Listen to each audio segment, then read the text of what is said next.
아멘.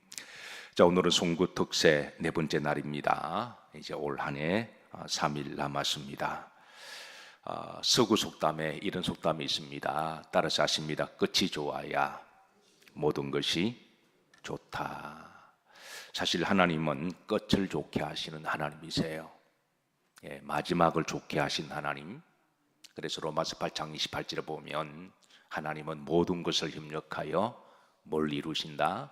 선을 이루시는 하나님이십니다. 하나님은 끝을 좋게 하시는 하나님이세요.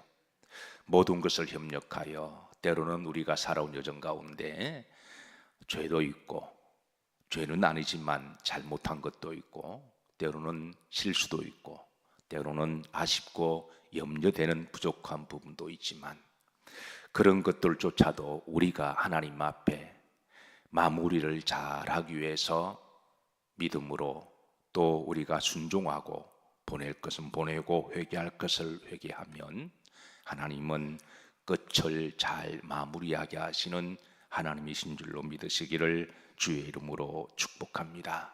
아직 우리들에게는 3일의 시간이 남아 있습니다. 이 시간 동안에 여러분 기도하시면서 올 한 해 우리가 잘 마무리할 것들을 마무리하시고, 그래서 아름답게 끝을 잘 마무리하셔서 하나님이 예비하신 이제 새로운 영과 새 마음으로 내년 한 해를 힘있게 시작하시기를 주의 이름으로 축복합니다. 우리는 지난번에 이제 송구 특세 첫날을 시작하면서 3일 동안에 우리가 보내고 버려야 할 것에 대한 어떤 담론적인 말씀을 총론을 다루었습니다. 첫째 날에 누구를 생각하라? 그러니까 롯의 아내를 저를 생각하라 그랬습니다. 그러니까 두 번째 날에는 우리가 모두 무거운 것과 얽매기 쉬운 죄를 뭐하고 벗어서 버리고라는 말씀 나누었어요. 우리 어제 말씀에는 이제 낡은 가죽 부대를 우리가 이제 정리하고, 이렇게 또 우리가 이 부분을 새 포도주를 담아야 할 새 가죽 부대에 대한 말씀을 나누었어요. 사실 지난 3일 동안에 이 말씀은 어떤 우리가 버리고 보내야 하고 잘못한 것들에 대한 담론적인 말씀입니다. 총론적인 말씀이에요. 이제 앞으로 남은 3일 동안은 이제 강론적인 말씀을 좀 보도록 합니다. 구체적으로 뭘 버려야 할지, 뭘 우리가 정리해야 할지, 뭘 우리가 끊어버려야 할지, 성경은 여기에 대해서 담론도 말씀하시지만 이제 강론도 말씀하신 바. 그래서 오늘 이제 우리가 봉독한 말씀은 갈라디아서 5장 19절에서부터 21절까지인데요. 여기에 이제 육체의 일 제목이 15가지 플러스 알파입니다. 이 15가지 플러스 알파, 이것들 우리가 이제 하나씩 좀 살펴보면서 남은 3일 동안에, 물론 여기 해당이 안 되는 분이 계실 거예요. 믿음으로 잘 살아오셔서 여기 나와 관계없이 그런 항목들은 참으로 잘하셨습니다. 참으로 잘하셨고, 그러나 만에 하나 이 15가지 플러스 알파 중에 나에게 한두 가지라도 우리가 청산하고 보내야 할 부분들이 있다면 기도하셔서 이것을 잘 정리하시기를 남은 기간 동안 되시기를 주의 이름으로 축복합니다. 자, 먼저 5장 19절에 이렇게 말씀을 시작합니다. 합독합니다. 육체의 일은 분명하니 그랬습니다. 그리고 이제 그 다음에 음행과 더러움과 호색과 우상숭배와 주술과, 그리고 이제 원수 맺는 것과 방탕과 이단과 이런 것들이 쭉 나오거든요.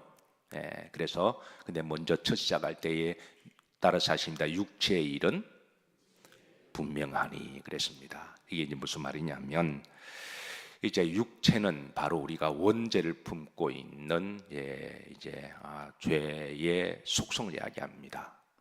성경은 로마서 3장 23절에 모든 사람이 뭐를 범하였으니? 죄를 범하였으니. 우리는 태어날 때부터 죄를 품고 태어나는 우리 육신은 죄의 공장과도 같습니다.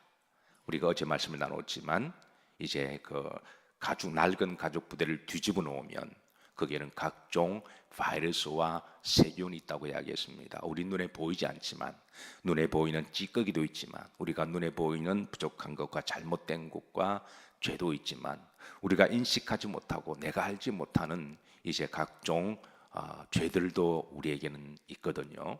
그래서 바이러스와 같은, 그리고 세균과 같은, 바이러스는 나무로부터 전염되는 그런 죄성이라고 한다면, 이 세균은 우리 스스로 만들어내는 세균의 공장이라고 말씀드렸습니다. 우리의 죄가, 우리의 잘못이 나무로부터 전염을 받는 것도 있습니다. 그런가 하면 우리 스스로 우리 속에서 죄를 만들어내는, 우리 육체는 이 사르크스라고 하는 이 말은 이 죄의 덩어리여서 우리 속에는 이 죄를 만들어내는 죄의 공장이 있다고 성경은 알려주고 있습니다. 로마서 그 다음 이어서 3장 10절에 보면 기록된 바 따라서 하십니다. 의인은 없나니 한 사람도 없다. 여기에 한 사람도 없음을 알려줍니다.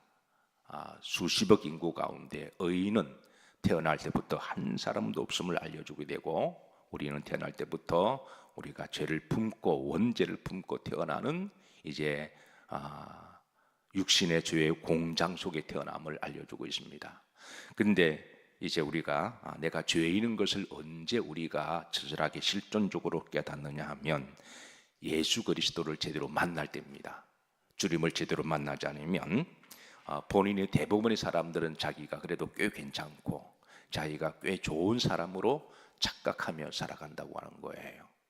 특별하게 뭐 눈에 드러나지 않는 죄를 범하지 아니하고, 특별히 가끔 선한 일을 하고 가끔 좋은 일을 하면 자기가 굉장히 괜찮은 사람인 줄로 압니다. 그러나 하나님이 볼 때는 모든 사람이 다 죄인입니다. 모든 사람이 다 이제 죄를 범하였고 죄를 품고 있고 의인은 없으면 한 사람도 없다는 것이죠. 우리 속에 빛이 들어오기 전까지는 어둠 속에 살아가기 때문에 어둠은 어둠을 보지 못하고 알지 못하듯이 자신의 정체를 정확하게 알지 못합니다. 그런데 빛 대신 주님이 들어오시고 성령님 빛이 들어오시면 내가 이렇게 죄가 많고 내가 참 실존적으로 이런 사람이구나, 이거를 알게 되고요.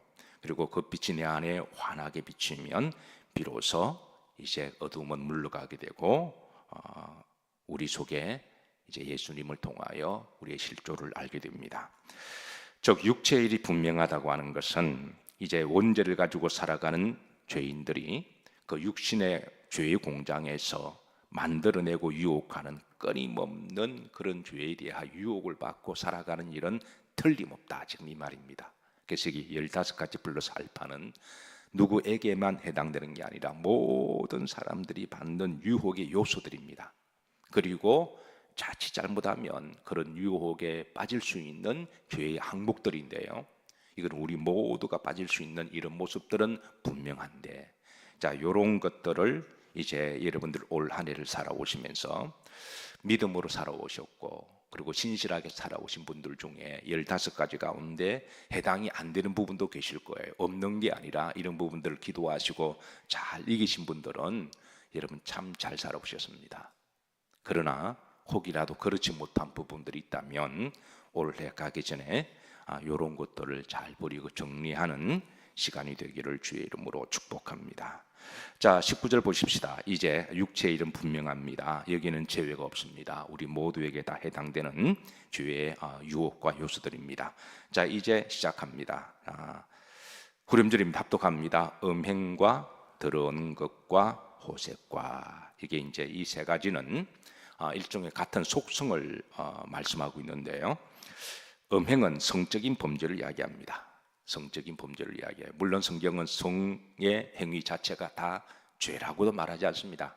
성을 만드신 것도 하나님이시고 하나님 허락하신 사람, 그리고 내 정조를 주고 받기로 한 약속한 사람에 대해서는 하나님 허락하신 범위 내에 그 성적인 교제는 아름다운 것으로 하나님 주신 선물로 여기고, 그리고 사랑의 행위로 또 그를 통해 하나님이 자녀의 복도 주시고, 그래서 성은 하나님이 만드신 축복의 산물인데, 그런데 마귀는 항상 하나님이 주신 거룩한 것을, 좋은 것을 더럽게 하는 영이죠.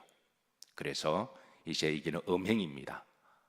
이제 건강하지 못한 성적인 행위, 그리고 이 음행에 대해서 말씀하시고, 두 번째는 더러운 것은 육체적으로, 영적으로, 성적인 범죄는, 음행은 육체적으로 사람을 더럽게 만드는 것임을 알려주고 있습니다. 세 번째, 호색입니다. 호색은 성적인 유혹을 즐기고 엄밀히 찾아다닌 것을 이야기를 하고 있습니다. 그래서 이런 부분들 성경에 보시면 이 성적인 유혹으로 결국 모든 것을 잃은 많은 사람들을 소개하고 있는데요, 대표적으로 바로 삼손이 그러하죠. 저는 마귀의 전략과 전술 중에 가장 강력한 무기를 가지고 많은 사람들을 유혹하는 것은 성적인 것이라고 저는 여깁니다. 왜 그리 골목마다 이제 모텔이 많은지, 우리가 정상적인 삶을 살아가는 사람들이 볼 때는 이해가 되지 않지만, 점점 골목마다 조금 약간 시외로 벗어나면 그런 것들이 점점 더 늘어나고 있습니다. 지금도 수많은 사람들이 여기에 엄밀하게 미혹되어서 결정적으로 어느 한순간에 모든 것을 잃어버리는 안타까움을 보게 됩니다. 엊그제 한국의 탑 탤런트가 자동차 안에서 부탄가스로 자살을 했다는 비보를 들었습니다. 우리는 그런 소식을 들을 때마다 참으로 안타까우면서도 왜 그렇게 유명하고 모든 것을 다 이루고 가진 사람이 왜 그런 극단적인 선택을 했을까라고 하는 의문을 순간적으로 던집니다. 그의 자살 이유에 대해서 말이 많습니다. 어떤 사람은 억울해서, 그러면 또 어떤 사람은 마약을 투약한 혐의로 조사를 받다가 자신의 명예가 실추가 되어 자살을 했다라고 보기도 하고, 또 그런가 하면 어떤 사람은 그는 그동안 은밀하게 요정의 술집에 어느 마담과 내밀한 관계였는데 이 수사 과정에서 다 드러나면서 가족들과 자녀들에게 죄책감에 시달려서 그런 선택을 했다라고 또 하기도 합니다. 어쨌든 이런 성적인 유혹은 육체를 가진 우리들에게 끊임없이 유혹을 하게 되는데요, 사랑하는 성도 여러분, 사실 정상적으로 믿음 생활을 신실하게 하신 분들은 요 세 가지에 대해서는 저는 자유하리라고 믿습니다.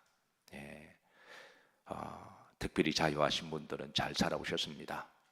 그러나 만에 하나 혹이라도 아무도 모르지만 은밀하게 이 부분에 대해서 그런 부분이 있으면 올해 가기 전에 이런 것들을 다 정리하시고 끊어버리시고 다시는 그런 일이 없도록 이런 것들을 은밀하게 하고 있으면 마귀가 언젠가는 한순간에 이걸 가지고 이제 삼손과 같이 되게 하고 정말 이제 불행하게 만드는 요소들이니까 혹이라도 만에 하나 조금이라도 이런 부분과 연결되어 있다면 예수님 이름으로 다 오래 가기 전에 정리하시기를 주의 이름으로 축복합니다. 자, 네 번째 우상숭배입니다. 20절입니다. 여기 보면 이제 우상숭배 그랬습니다. 이 주술 이게 이제 같이 연결되어 있는 건데요, 우상숭배는 영적인 죄악입니다. 음행과 호색과 더러운 것은 육체적인 유혹이라고 한다면 이 우상숭배와 주술은 영적인 유혹과 죄악인데요, 특별히 우상숭배는 하나님을 망령되게 하는 죄입니다. 특별히 성경이 우상숭배를 경계한 것은 그건 하나님을 모독하는 일이고 하나님을 망령되게 하는 것인데요, 첫째, 우상숭배는 하나님을 다른 잡신들과 더불어 동격으로 놓는 망령된 행위를 하는 것입니다. 이사야 46장 5절에 보면 하나님이 이렇게 말씀하십니다. 너희가 나를 누구에게 뭐하며 비기며 누구와 뭐하며 짝하며 누구와 뭐하며 비교하여 서로 같아하겠느냐. 소위 오늘 이 시대에 많은 사람들은 이제 종교의 자유라고 이야기하면서 모든 종교는 같아라고 주장하는 사람이 있습니다. 얼핏 들으면 굉장히 합리적이고 그리고 상식 같습니다. 아니, 모든 종교가 서로 싸우지 않고 서로 같아, 이 말은 조금 더 근원적으로 거슬러 가면 하나님은 모든 잡신과 무당의 신들과 같아라는 말이잖아요. 그래서 오늘 이사야 말씀 보시면 하나님은 너희들이 나를 어떤 신과 비교하지 마라, 그 자체가 망령된 것이라고 하는 것이죠. 그 자체가 바로 이제 하나님을 모독하는 일이기 때문에, 그래서 어떤 잡신과 나를 비교하지 마라. 그런 비교의 대상이 안 되는 것이죠. 어떻게 하나님과 어떻게 잡신 무당의 신들과 귀신들과 우리가 같다라고 할 수 있을까요? 그래서 이제 우리가 우상 숭배하는 것은 단순하게 내가 다른 종교를 믿는다는 게 아니라 하나님을 망령되게 하는 것입니다. 그래서 십계명에도 너희가 내 이름을 망령되게 일컬지 마라 그렇게 가르쳐 주시고요. 둘째, 우상 숭배 뒤에는 마귀의 영에 미혹된 그런 유혹이기 때문에 그래서 이 부분에 대해서 이제 하지 말라고 말씀하시고 특별히 믿음으로 살아오신 분들은 여기에 대해서도 자유하리라고 믿습니다. 자, 다섯 번째, 주술입니다. 주술은 우상 숭배를 하는 자들이 자신의 신들에게 주문을 하는 기도를 이야기를 하죠. 여기에는 이제 무당의 점치는 행위도 그러합니다. 자, 사람들은 주변에 용한 점집이 있다 그러면 귀가 솔깃해합니다. 그래서 재미삼아라도 한번 가보자라고 해서 가는 분들이 계시는데요. 무당들의 말을 다 믿을 수가 없지만 어쨌든 무당들의 말에 따르면 자신들의 단골 손님들 중에 30%가 교회 다니는 사람들이라고 그래요. 사실이 아니기를 바라지만 요즘 이상하게도 우리 주변에 주술하는 일들이 늘어나는 것 같습니다. 젊은 사람들이 오고 가는 홍대 거리에 가거나 강남의 한복판에 가면 많은 젊은 사람들이 이성을 따지고 합리를 따지면서도 거기에 부스라고 하는 곳에 쭈그러뜨리고 앉아서 그게 점을 보는 이들이 있는데요. 물어보면 재미로 본다라고 이야기합니다. 성경은 재미로라도 점을 치지 말라고 알려주고 있습니다. 사랑하는 성도들, 혹이라도 길거리 가다가 이제 귀가 솔깃하거나 눈길을 머물지 마시고 저런 길을 지나가다가 그 부스에 쪼그러뜨리고 앉아서 이제 점을 치는 사람을 보면 혹이라도 저기 앉아있는 젊은 사람이 교회 다니는 청년이 아니기를 기도합니다. 혹이라도 여러분 그런 일이 없기를 주의 이름으로 부탁을 드리고 또 그런 일이 없는 분들은 여기에 대해서도 이제 자유하실 거예요. 자, 마지막 한 가지 더 봅니다. 자, 여기에 대해서는 우리 모두가 다 아마 뭔가 맺힌 것이 있고 걸림이 있을 거예요. 물론 안 계신 분이 계시면 참으로 잘 살아온 곳이지만 자, 여섯 번째, 뭘 맺는 것? 원수 맺는 것입니다. 여기 원수 맺는 것은 이제 미워하는 것도 포함되고 있습니다. 용서하지 못하는 것. 우리가 올 한 해를 살아오다 보면 본의 아니게 누군가로부터 어떤 원수를 맺고 미워하는 사람, 용서하지 못하는 사람이 있을 수가 없습니다. 물론 없다면 참 잘 살아오신 거예요. 사실 신실하게 믿는 우리 그리스도인들은 이제 원론적으로 이야기하면 원수가 없어야 되는 게 맞습니다. 아멘인가요? 원수가 없는 게 맞습니다. 그리고 미워하는 사람이 없어야 하는 것도 맞습니다. 원론적으로 말하면 그래요. 원론적으로 말하면 우리가 남을 미워하는 것도 없어야 됩니다. 정말 미워하는 사람이 있어도 뭐 사랑까지는 못한다고 할지라도 그냥 미워하지 않고 그냥 그래 뭐 그럴 수 있지 덤덤하게 그 정도 선에서 마무리하고 살아가야 됩니다. 물론 나를 원수처럼 대하고 나를 의도적으로 미워하는 사람 그런 사람이 있어도 사실은 사람도 감정의 존재니까 괘씸하기도 하죠. 볼 때마다 째려보고 욕하고 막 그러면 사실은 사람이 그렇잖아요, 그죠? 그래도 그냥 그때는 기분이 안 좋아도 돌아서면 아이 그렇지 뭐 하고 그냥 덤덤하게 그렇게 하는 게 믿는 사람들의 원론적인 마음가짐이고 태도입니다. 원래는 그게 맞습니다. 원수가 없어야 되는 게 맞고 미워하는 사람이 없어야 되는 게 맞고 용서할 사람이 용서하는 게 맞습니다. 그런데 사람은 그러지 못할 때가 있잖아요. 사람도 이제 감정의 존재니까 그래서 살아가다 보면 본의 아니게 원수를 맺기도 하고 미워하는 사람이 있기도 하고 아직 용서하지 못한 사람들이 있다면 자, 이런 부분이 오늘 이제 우리가 제일 많이 우리를 무겁게 하는 것들이죠. 만약에 여러분들 중에 그런 사람이 있는데 오래 가기 전에 이 부분들을 잘 정리했다면, 맺힌 것 풀고 그리고 이제 용서하셨다면 참으로 그분의 인격과 신앙이 훌륭하신 거예요. 그러나 아직 그러지 못한 부분이 있다면, 아직 우리들에게는 며칠이 남아 있나요? 아직 3일이 남아 있습니다. 하나님은 이런 부분들을 이 원수 맺는 것, 뭔가 맺힌 거거든요. 밧줄로 묶어 놓는 것. 이 밧줄로 우리 마음을 묶어 놓으면 결국은 우리도 힘들잖아요.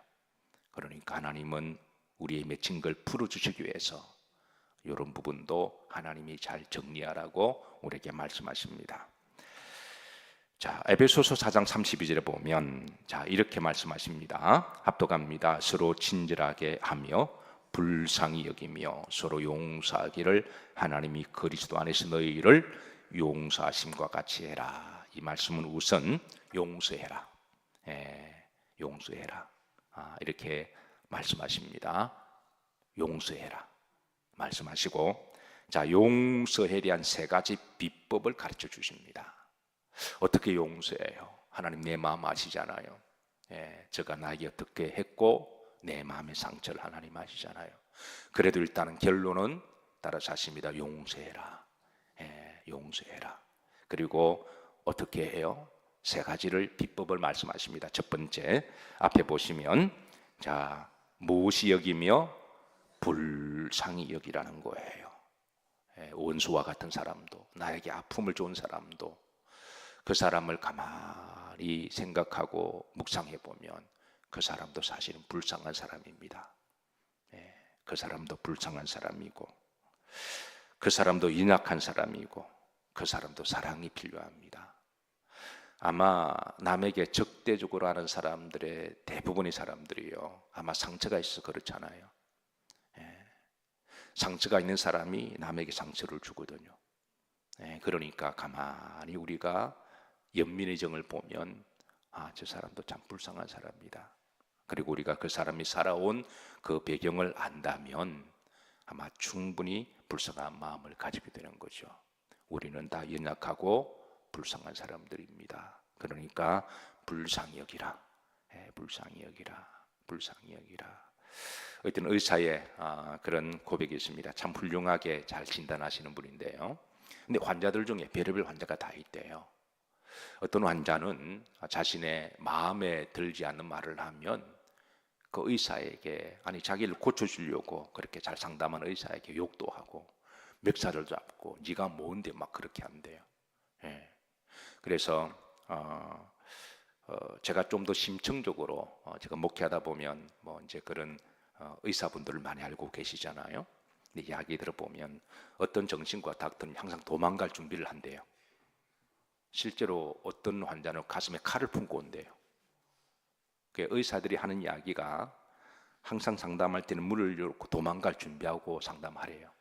우리가 볼 때는 흰 가운을 입고 정상적인 사람들 의사를 다 리스펙트를 하고 다 존중하고 잘 순응하잖아요.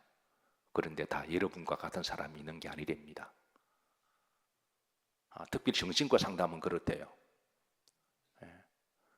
그래서 항상 상담할 때는 문을 열어놓고 도망갈 준비를 하고 상담한대요. 실제로 그런 일이 있기 때문에 본인도 도망간 일이 있대요. 조금 창피스럽지만 좀 폼은 안 나지만 뭐 흰 가운이니까 폼나게 상담하다가 한번 타다닥 팍 도망가 버려. 참 웃지도 못하고 웃을 수도 없는. 그래서 대부분 의사들은 이제 환자를 정상으로 안 보죠. 정상으로 보면 진료 못 한답니다. 어떻게 정상적인 사람이 나에게 욕을 할 수가 있을까? 그러니까 환자로 보니까 불쌍히 여겨주는 거예요. 그러니까 이해가 되는 거예요. 손 한 번 더 잡아주고, 아이 그러냐고. 성경은 우리들에게 말씀하십니다. 불쌍히 여기라. 나를 힘들게 했던 사람도 올 한 해 특별히 여러분을 힘들게 한 분이 계신가요? 그냥 우리가 생각을 조금 바꾸어서 저 사람은 어디 아프다, 어딘가 아프다, 그렇게 생각하면 되지 않을까요? 어딘가 좀 아파서 그렇다. 그건 우리도 마찬가지고, 그죠? 같이 어디 아프다. 두 번째입니다. 30일 중반절에 보면 서로 뭐 하기를 용서하기를. 나도 누군가로부터 용서받았잖아요. 누군가로부터 나도 용서를 받았으니까 나도 용서하는 것이 마땅한 게 아닐까요?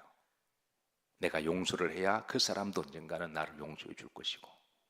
그래서 주께서는 두 번째 비결을 말씀해 주십니다. 따라서 하십니다. 서로 용서하기를. 그래서 우리가 주기도문에도 오 하나님이여 나의 죄를 용서해 주소서, 우리가 누군가를 용서해 준 것과 같이 우리가 우리의 죄를 사해 준 것과 같이 나의 죄도 사해 주소서. 우리의 기도가 조금이라도 더 떳떳하기 위해서는 우리의 기도가 잘못하면 굉장히 이기적인 기도가 되기 쉽거든요. 여러분, 교회 다니는 사람들이 이기적인 사람들이 많다 적다? 어떻게 아시나? 대놓고 이야기하시네. 근데 왜냐하면 이거는 우리가 신앙과도 밀접한 연관이 있는데요. 우리의 기도가 대부분 뭐 달라 그러잖아요. 하나님께 일방적으로 뭐 맡겨놓은 것도 없으면서 오자마자 달라 그래요.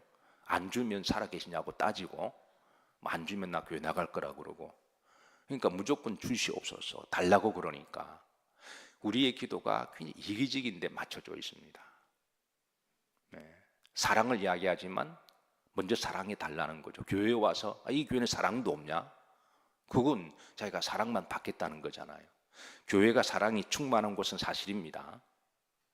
교회가 사랑이 있어도, 그러나 내가 사랑을 먼저 해서 사랑이 충만한 것과, 그러나 본인이 사랑만 받기만 하고 없으면 이 교회는 사랑도 없어 하고 비판하는 것은, 그건 마음 자세가 심리적으로 이기적인 요소가 있기 때문에 그런 것이죠.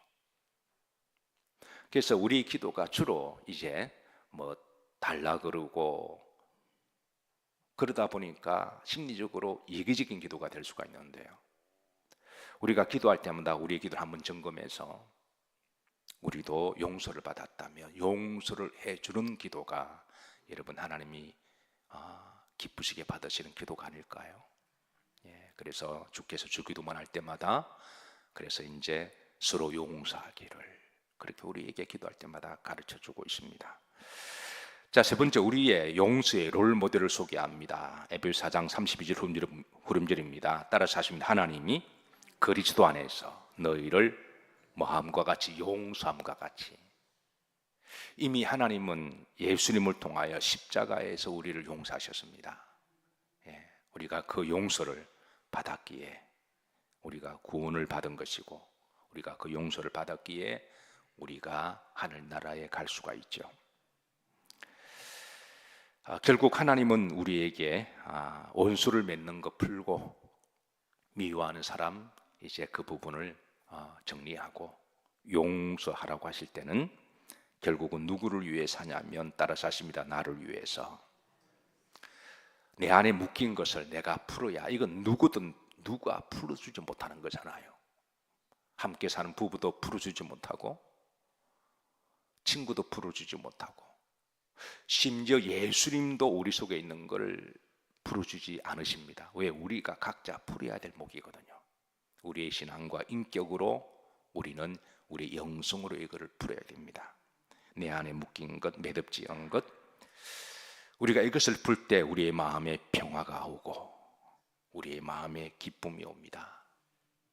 어제 한 통의 전화를 받았습니다. 외국에 있는 성도인데요.